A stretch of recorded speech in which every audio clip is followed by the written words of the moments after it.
I mean, listen, we talking about practice.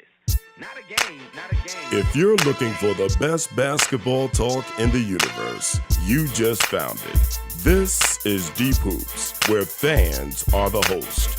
Tim Brayboy, Troy Ramel Royal, and me, your point guard, Jehudi. We're talking basketball, all basketball, and nothing but basketball. So sit back and enjoy the best basketball talk in the podcast universe. This is Deep Hoops.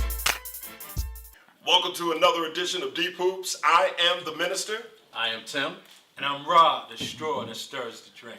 And this is Deep Hoops, where we're passionate fans talking about the game that we love. We're not experts, but we're passionate fans. And there's a lot going on. We have two great playoff series. We just ended a great couple of playoff rounds.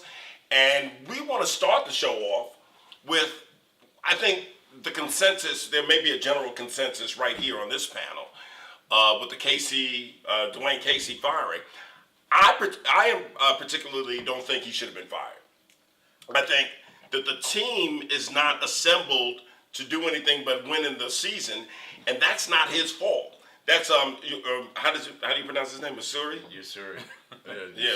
Him. My brother. Yeah. I think GMs get away with firing coaches when they put together the mess. So, Tim, what do you think of the Dwane Casey firing? I think it came down to you can't fire the players. You can trade that. The GM wasn't firing himself. So one person got to get fired. And it was a situation where I think the Game 3 loss was the one that broke the camel's back, because it was obvious that Tyronn Lue, they were going to take it out from full court. It was like a light trap on LeBron in the backcourt, and once he got rolling, his whole game is predicated on coming straight downhill like a running back. And once he went straight downhill like a running back and shot that, it wasn't a hard shot. He made it harder than it was, but it wasn't a hard shot. Once he shot that shot and it went in, Casey was fired.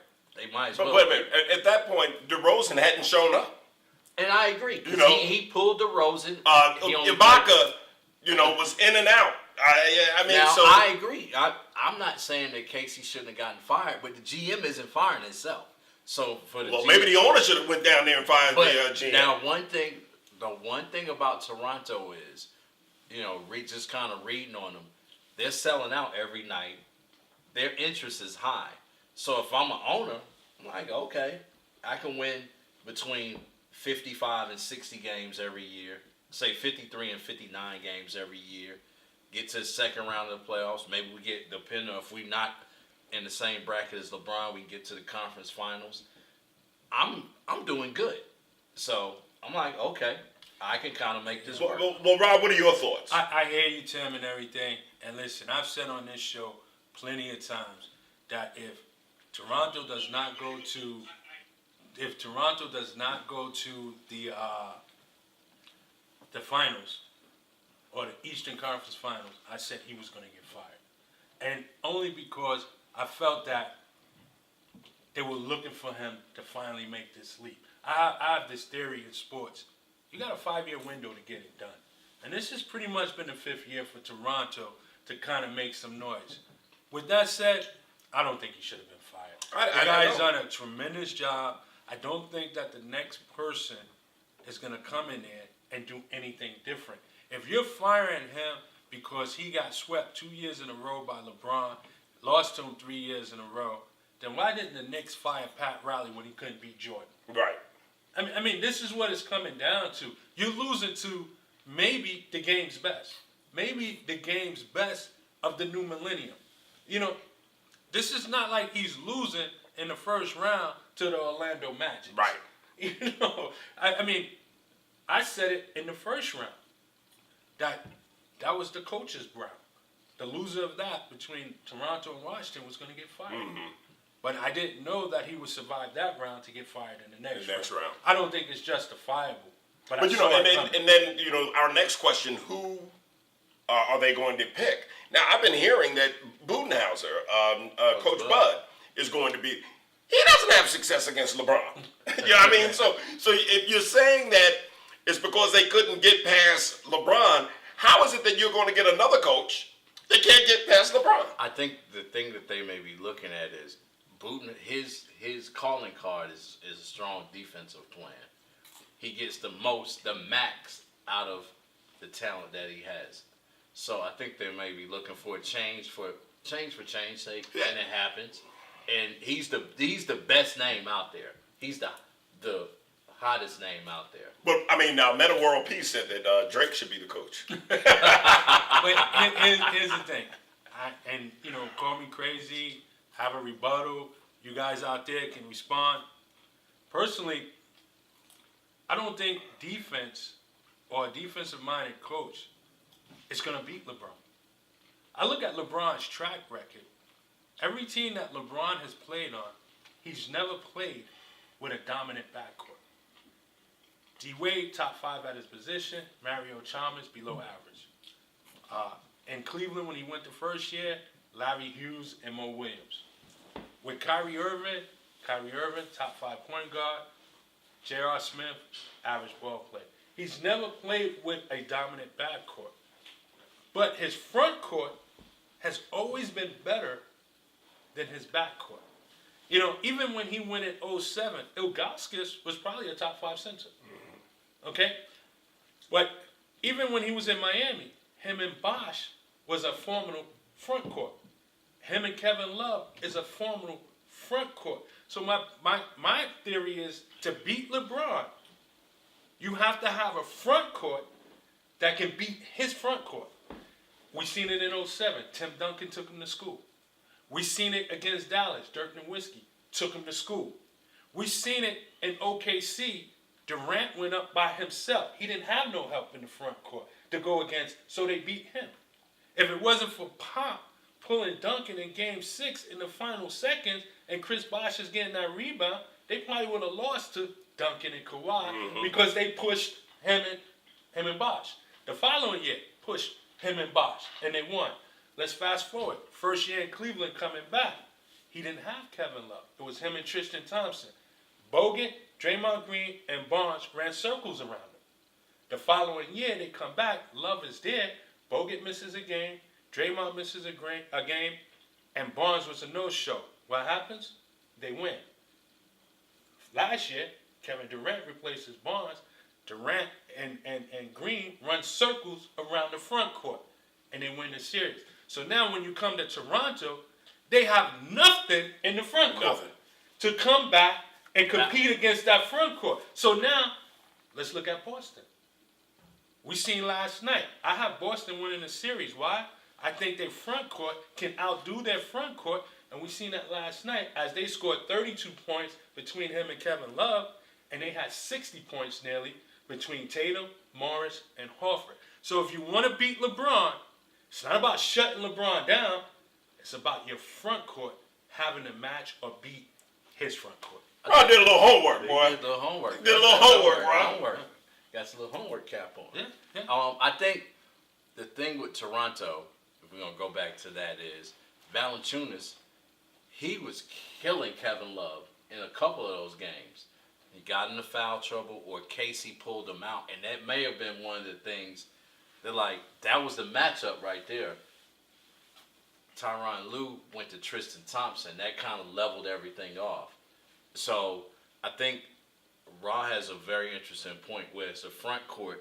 The back courts can be LeBron to lose the back court. He'll always lose the back court battle because he's the primary ball handler and he's in the front court. And you're not going to have two strong front court players. But back court players. But his front court, if his front court wins, 2016, Tristan Thompson and Kevin Love won against Barnes, Bogut, and Green. They won the series. That was what won the series. Kevin Love's defensive play on Curry won the series. Was one of the key contributing plays that won the series. So you got a point. I think that's what Toronto has to do. I don't know. It wasn't justified, but all right, if that's what Toronto has to do, Coach Bud, we named him. He's one of the people that are being speculated that they're seriously interested in. Who are some of the other coaches that would be a good fit for Toronto? I mean, and it doesn't have to be Coach Bud just because that's what's out in the media. We're not experts. We're fans. As a fan, from a fan perspective, who do you think is the best fit? I wonder if they would go with Stackhouse. Maybe Stackhouse. Now, I mean, Stackhouse from a youth, from, being relatable, from a Stern, but I don't know what Stackhouse brings to the table. I mean, he won a championship in the G League. I'm not too thrilled with Stackhouse to take this position, because whoever takes this position is asked to get to the conference finals. It's not asked to rebuild or retool or reload. They're asked to win. And I'm not sure if he's the guy. Budenholzer makes a lot of sense, even over Monty Williams, but I don't even know if Budenholzer can get there with this roster. They need a trade in a heartbeat. They need to find a way to get some help in that front court. Can Van Gundy do it? The fat Van Gundy. Stan. I mean, he's looking at this team. His team, what he won with was a strong center. So Valanciunas a Dwight Light? But Dwight Light. He's Dwight Light. He won with a team that was playing similar to today. Right. And when the league 5 out. when the league wasn't playing like today. Right. Remember, Turkoglu was a stretch forward. Rashard Lewis was a stretch forward. Jamel Nelson was doing his thing. He was a little young, and Dwight Howard was an excellent pick and roll to the basket for a lob. So and they was hitting a lot of threes and a lot of outside shot. I don't think Toronto has that personnel that can work. They like have. I think it worked in the beginning of the season because you were surprised by it. But if you look at their splits from March 1st on, they were an average team. They were an average team. That's why Boston almost caught them. And it caught up to them. Yeah, they won 59 games, but you had a lot of teams in the East that were weak, that they beat up on. And when you get to the playoffs, if you don't have one of them, and what I mean by one of them is if you don't have a first name guy that everybody knows, if you don't follow basketball, you don't know. If you don't have one of them, you're not winning the playoffs, and that's Toronto's Well, no, problem. wait a minute. There's The something only to be team said that- for team ball. Detroit was able to do I it. knew you were going to say that. And Dirk was the only. I mean, when they say you have to have 3 people, he beat LeBron and 2 others, Wade and Bosh, and his team wasn't a stellar team. So you had basically in the 18 years of the 2000, you had 2 teams that were starless. Dirk was a star. Well, Dirk had a star, but Detroit didn't have. Heck, will Detroit have even a Hall of Famer at some point? Maybe Rasheed, maybe Ben Wallace. That'll be about it. Maybe Chauncey. Let me But ask you those are this. maybes. Who says no? Ibaka for Carmelo. What, Ibaka back to OKC? OKC will say no because Carmelo only has 1 more year left on his deal. They'll buy him out. Ibaka has 4 more years. Well, 3 more years. I don't know if they'll say no to that. I know they'd be willing to get rid of Carmelo. And they probably would want to do it in a trade opposed to just eating his money. What do you And think? Ibaka's better years were at OKC. But he's old. He's younger than Carmelo. Yeah, he's younger than Carmelo, but But he's old and he's dog he's dog year old, and honest. Have we seen his birth certificate? We don't know how old he really is. Yeah, I agree. Yeah. So But- is he 28? Is he 32? I think that 42. Yeah. I think that Kyle Lowry is a bit of a passer, and I think that Carmelo will fit in. He would have a better year in Toronto than he had in. I mean, if I'm Toronto, I'm like, yeah, I'll do the deal because at the end of the day, I only got 1 year of Carmelo, and I got 3 more years of The funny thing is, the question is, who says no? Carmelo. That's right, he has a no trade. He probably So will he say says no. That's who says no. Carmelo. Yeah. They need some front court scoring, and if they don't get that, it doesn't matter who's coaching. So, all right, but back to, we said Budenholzer, Stackhouse, we mentioned Van Gundy, you mentioned Monty Williams. Who else? Is there anyone that you could think of that Would Jeff take the position? Jeff Van Gundy? They need a defensive-minded coach. They've already fired their coach because Jeff will not talk to you if there's a coach still in place. I think he would listen. And it's a team that is going to the playoffs. Right. No ifs, ands, or buts about it. And I think Jeff, the funny thing about Jeff, every coach has a system. But Jeff hasn't shown me that he's so locked into a system. The only system that he cares about is defense. Mm-hmm. Everything else, you give him what you got, and he'll make that work. Now, he hasn't coached in 8 years. Is he the John Gruden of the NBA? It would be a similar situation, but you know what? I think announcer. Right, but I think Van Gundy in basketball, he stays current. He's dealing with all the coaches. There's a coaching fraternity that he's really entrenched in. He knows the game.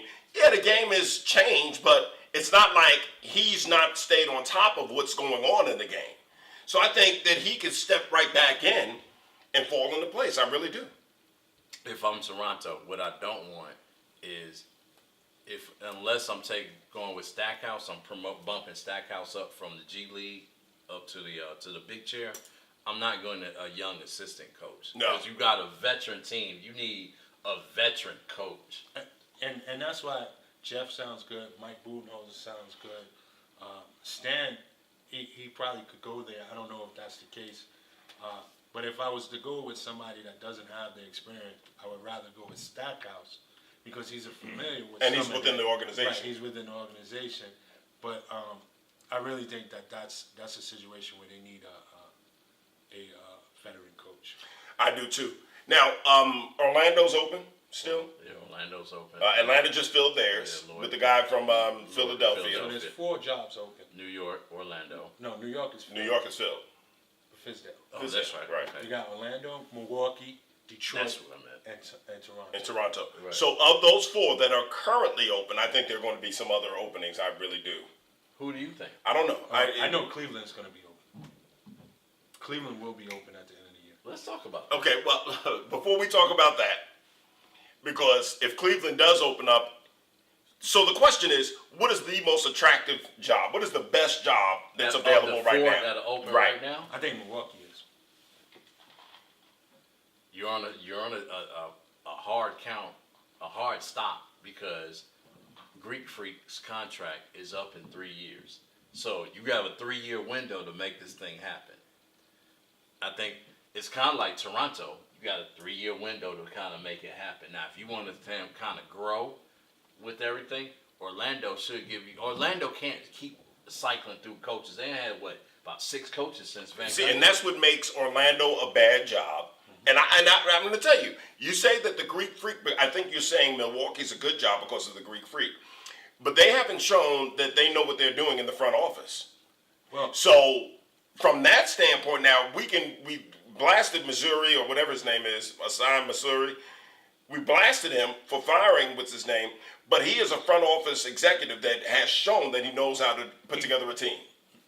Now they haven't won. Right, but he's put pieces in right. place. Milwaukee, I mean, with the firing of Jason Kidd, it just seems like it's a dysfunctional front office. I think a coach wants to go into a stable environment where you have a good GM and you can have a good working relationship with the GM and the president of operations. Is that Milwaukee? I think Casey lands there. I think Budenholzer takes Toronto, and I think he lands there. If Budenholzer should take Milwaukee, then I think he lands in Detroit.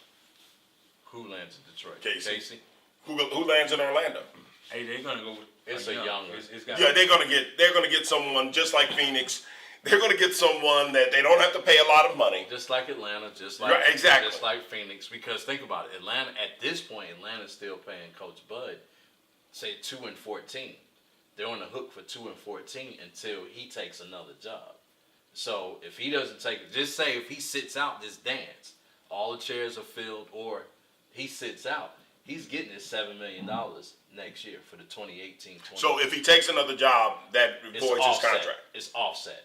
So if he takes another job, and the job pays him $5, then Atlanta only have to pay him $2. Okay. It's just offset language. Okay. All right. So just depends on, he could say, you know what, I want to recharge, I want to kick it with my family, I want to have fun and not work, and I'm still getting $7 million a year. All right, so now Rogers brought up a remix that Tyronn Lue is going to be fired. Yeah, I don't think he's going to be fired. You think he's going to quit? I just think he walks away. All right, so let's just say he walks away. If you don't know if LeBron is going to be there, is that a good job?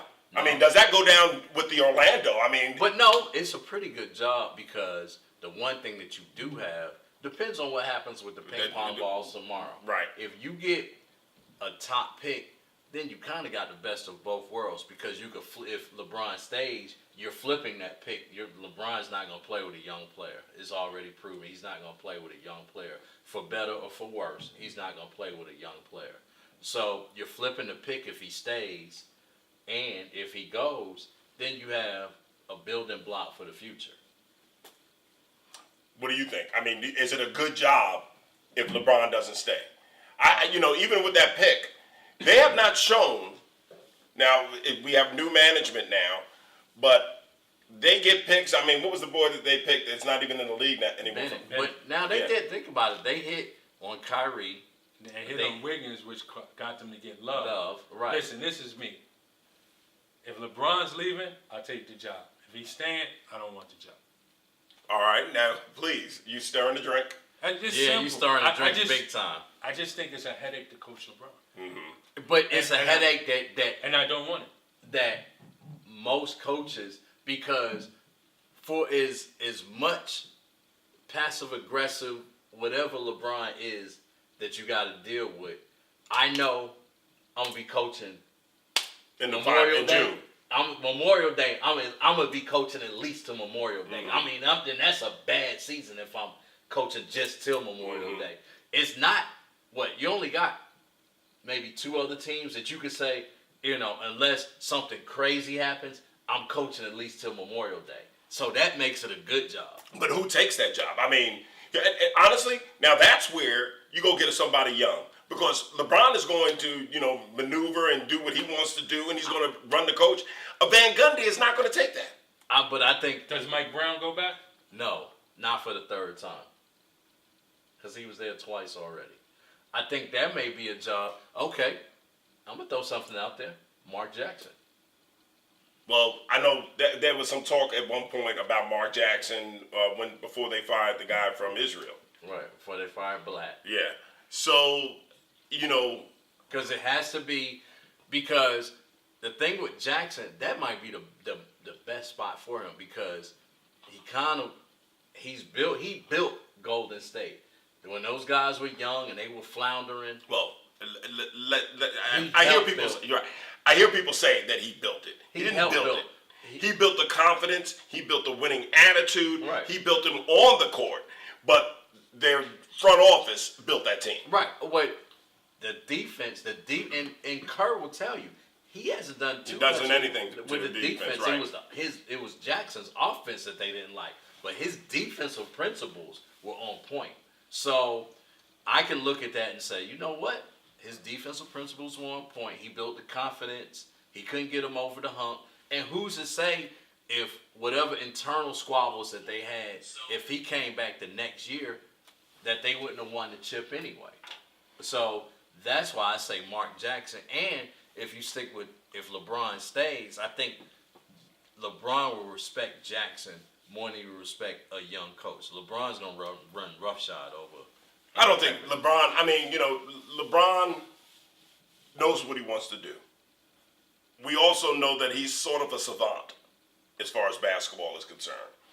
And so just like with the other savant that's on New Orleans now, Rondo, they have clashes.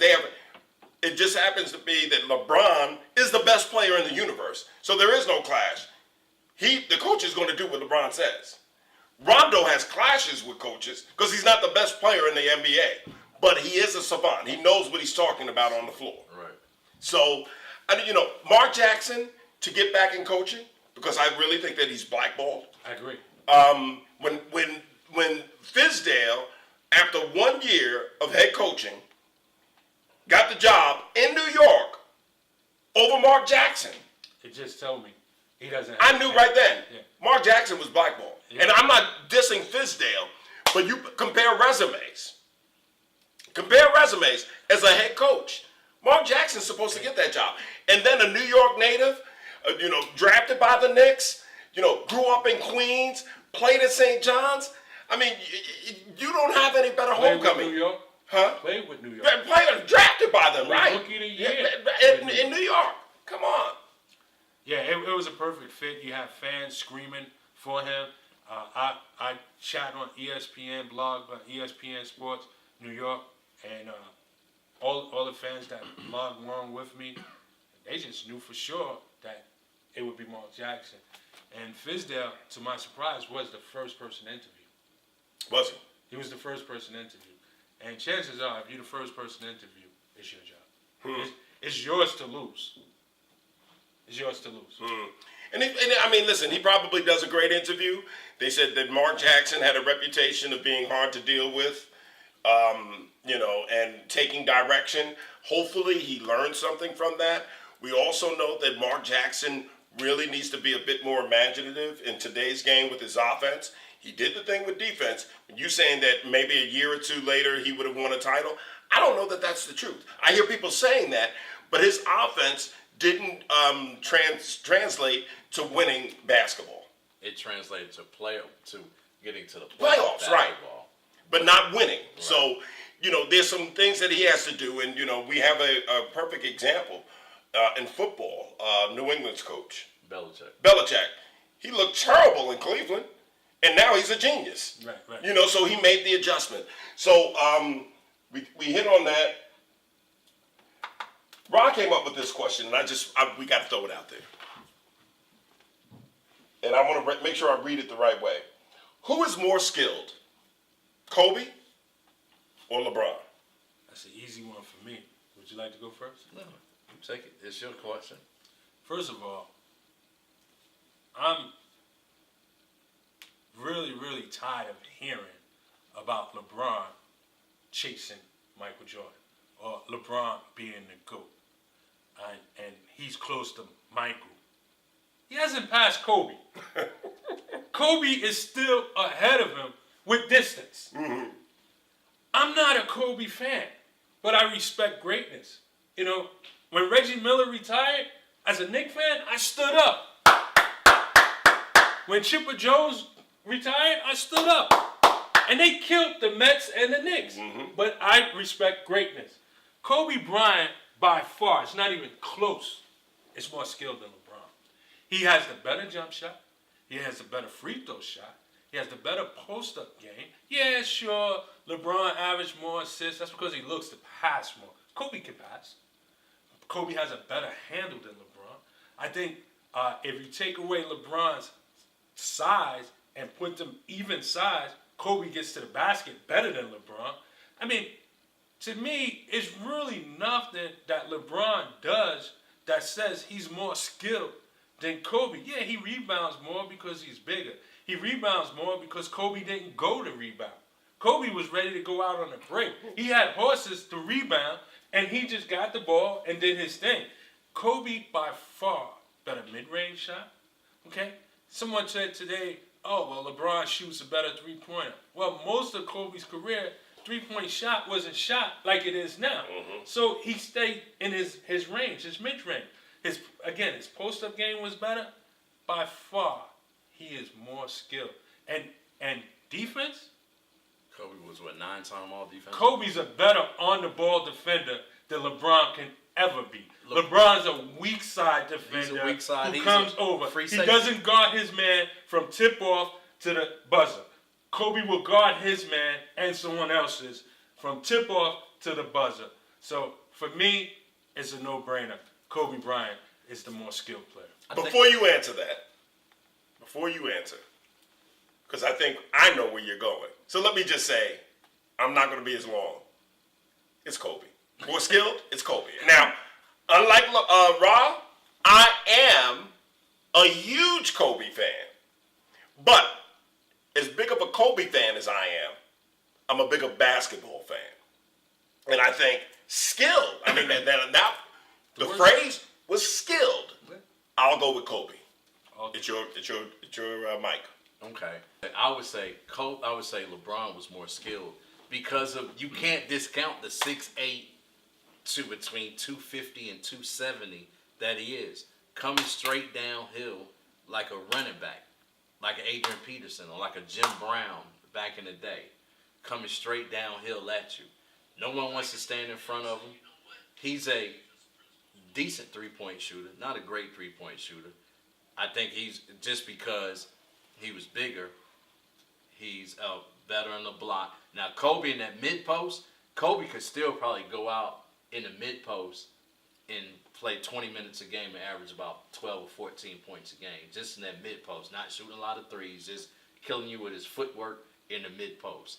But that was Kobe. Kobe wasn't, if on the higher percentage of athlete, LeBron was the better athlete. Kobe was a good athlete. LeBron is a great athlete.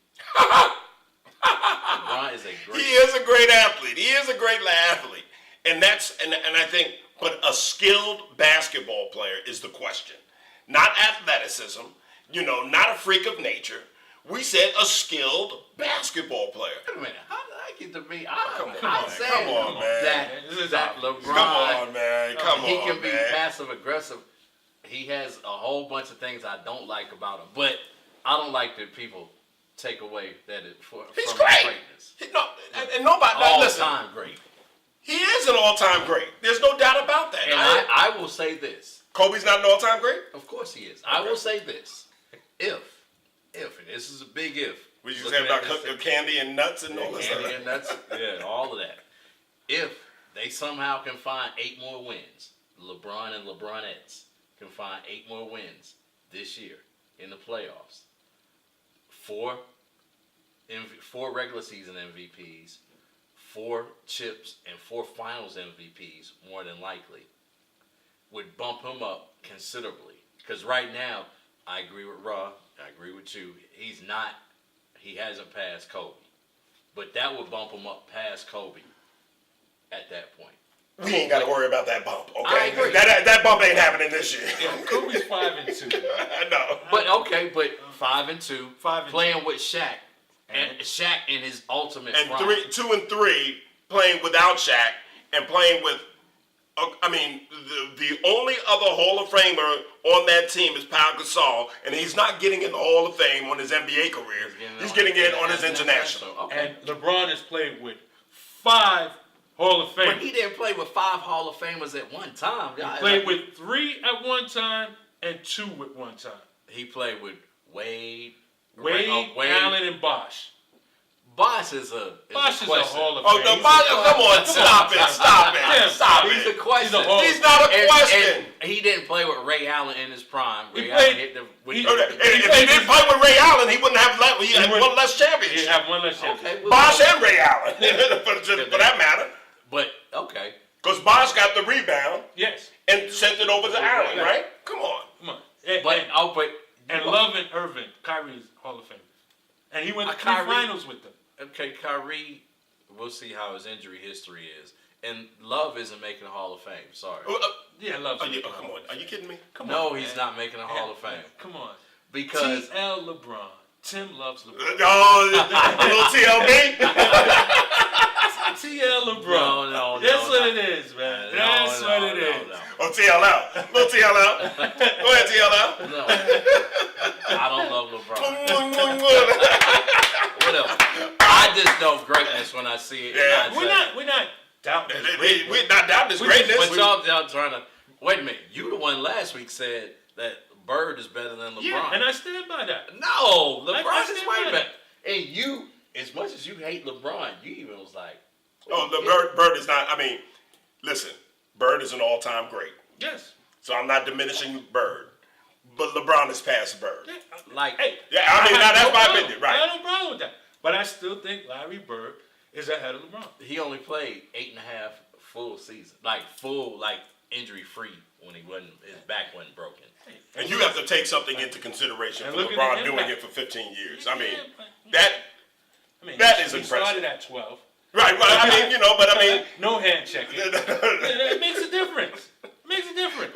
Kobe played with no hand checking. He played with some of the hand checking. He played with some of the but Kobe in his prime didn't play with hand checking. So we forgot our predictions. So as Tim was heading off the set, he gave us he gave us his prediction, and I mean it was in keeping with the last topic on LeBron. He said that Cleveland is going to beat Boston. It's going to go to 7 games. He said Golden State is going to lose to Houston in 7 games. And he said that LeBron is going to get his 4th title. He's going to beat Houston. So, I mean, that's typical for Tim. I mean, what are your predictions? I got Boston in 5, and I got Golden State in 6. And I think Golden State wins another chip. I have the same 2 teams. I have Boston. You know, I don't know how many games. I really don't. I think it's really going to be dependent upon what happens tomorrow night. I agree with that statement. If Boston blows them out again, I don't care what happens when they go back to Cleveland. The series is over. Yeah, they may get a gentleman's sweep, like you're saying. Houston, they're going to have to prove it to me. So Golden State, I got Golden State in 6, maybe 5. And as much as I like the way Brad Stevens coaches against Golden State, there's no way that I can pick Boston to beat Golden State. Not as depleted as they are right now. I don't think they have enough scoring, or they can score easy enough. Right. And that's where Kyrie comes in. Right. To keep up with Golden State. Now, granted, they're going to make it tough on Golden State, but I still think Golden State finds it easy to score, and I don't think Boston will find it as easy. What would be the biggest surprise with the 4 teams left? Boston winning it all, or Tim's prediction, Cleveland winning it all? Cleveland winning it all. I think that would be the biggest surprise. That would be the biggest. That would be the biggest surprise. I agree. Oh, and he's back in the back. All set. All right, so let's go to our closing comments. Normally, Ra goes first, but Ra asked me to go first, so here we go with my closing comments.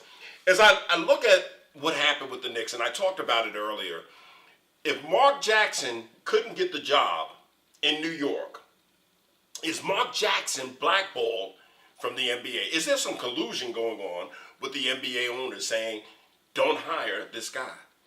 You know, as I said earlier, he's born in Queens, played high school basketball in New York, played college basketball in New York, was drafted by the New York Knicks, won Rookie of the Year for the New York Knicks.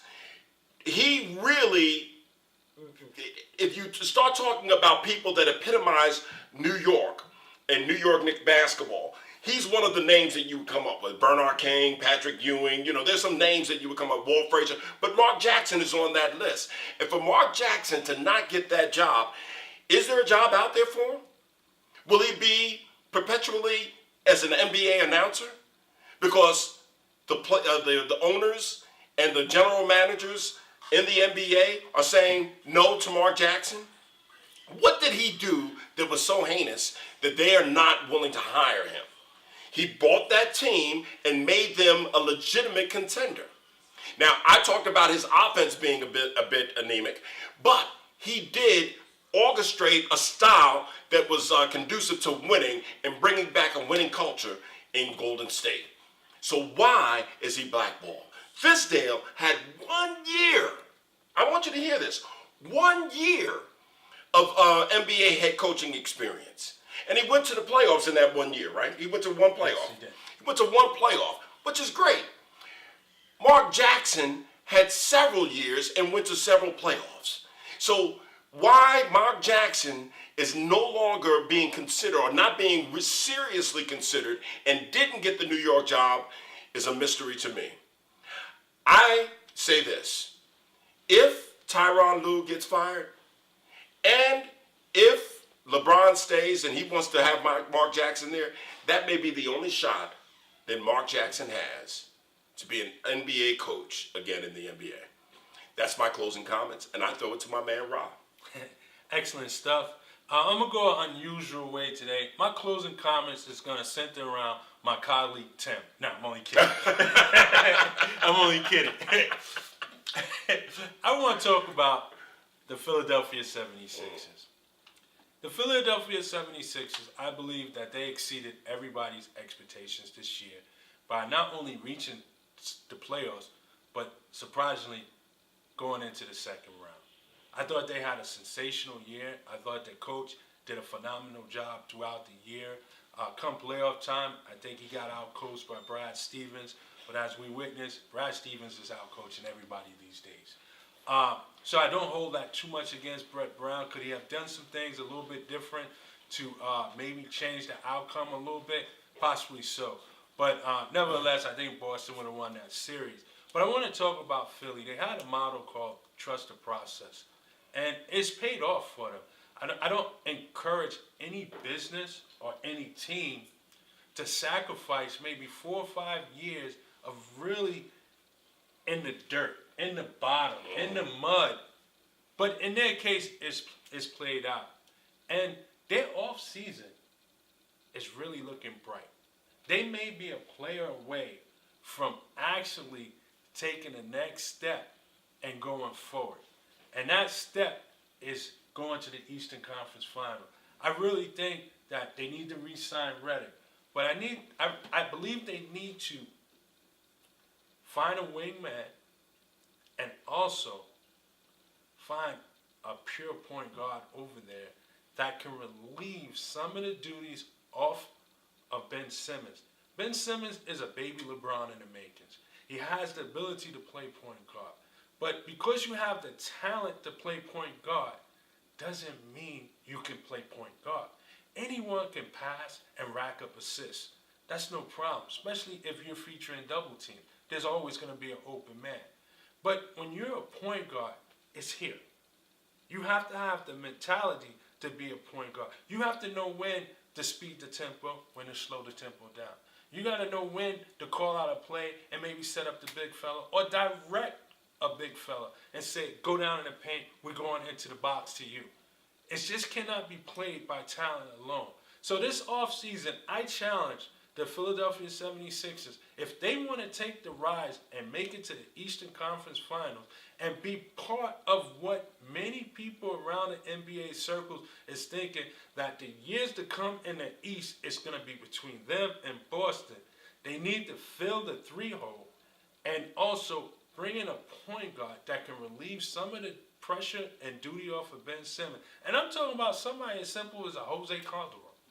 That just, in fact, Cleveland plays better when Jose Calderon enters a game. Because by trade, he is a point guard. We've seen the absence of Ricky Rubio in Utah, a pure point guard. We see the difference that Rondo, you call him a savant, he made in New Orleans as a pure point guard. They need someone, not necessarily to start, play 48 minutes, but just to help relieve some of the duties from Ben Simmons until he maybe matures and grows into that role. But I challenge them to find that wing. And if the rumblings is true that Klay Thompson might be available, if the rumblings is true that Kawhi Leonard has played his last game in San Antonio, Philadelphia, if you want to make the leap and challenge Boston as it was in the 80s, just like the 76ers in the 80s found a way to go out there and get Moses Malone, you're going to need to find a way to go out there and bring Kawhi Leonard or Klay Thompson to fill that wing spot so that you can get by Boston in the near future. Those are my closing comments. And you know what? Because the game is about to start, I'm going to follow up on that. I'm going to ask you some questions, so that'll be a topic next week. Okay? But we want to be respectful of anyone that's out there watching live because the game is about to start, and we're fans just like you, so we're about to tune it in on this big screen right here and have some fun watching Golden State and Houston. For Tim Brayboy, I'm Rob Mel. and I'm the Minister. We'll talk to you next time right here on Deep Hoops. Peace.